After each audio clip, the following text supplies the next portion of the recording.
So this is activity number 4 in our DaVinci Resolve workshop series. And this one will cover detaching audio from a video clip. So make sure you've downloaded the GOAT video at the top of the handout. The next thing you do after you open DaVinci Resolve is to click on New Project in the bottom middle, and I'll call this Audio Detach.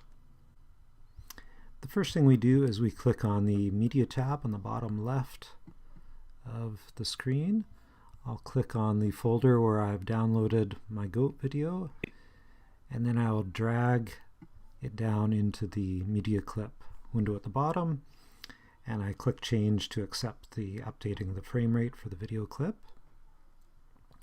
The next thing we do is click on the Cut tab at the bottom, just to the right of the Media tab, and then we will grab the GOAT video clip and put it in the timeline. There we go.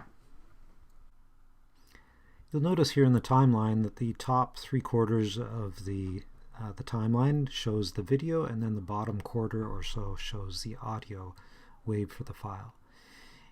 In order to modify the audio wave of the file, we have to click on the Edit tab at the bottom, which is just to the right of the Cut tab.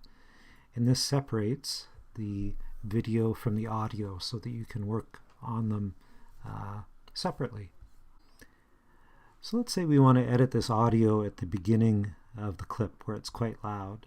So what I'm going to do is I'm going to move the cursor over here. I'm going to click on the cut or the blade tool, and then I'm going to click on the cursor, and that will cut the audio there. Next thing I do, I'm going to click back on the selection mode, and then what I can do in the audio here is I can grab this faint gray line and drag it down, and you can see it's lowering the volume, and you can see I can move it, raise the volume or lower it, but I'm going to lower it right down, and then I'm going to move the cursor back here, and let's see how loud it is this time. So now it's not quite loud at all, so it's much softer than it was before. The other thing we can do is if we click back on the Edit tab here, we can put in transitions. So if I click on the transition button here, I can drag and drop the transition there. And if we go back into edit mode, we see that transition happens for both the audio and the video.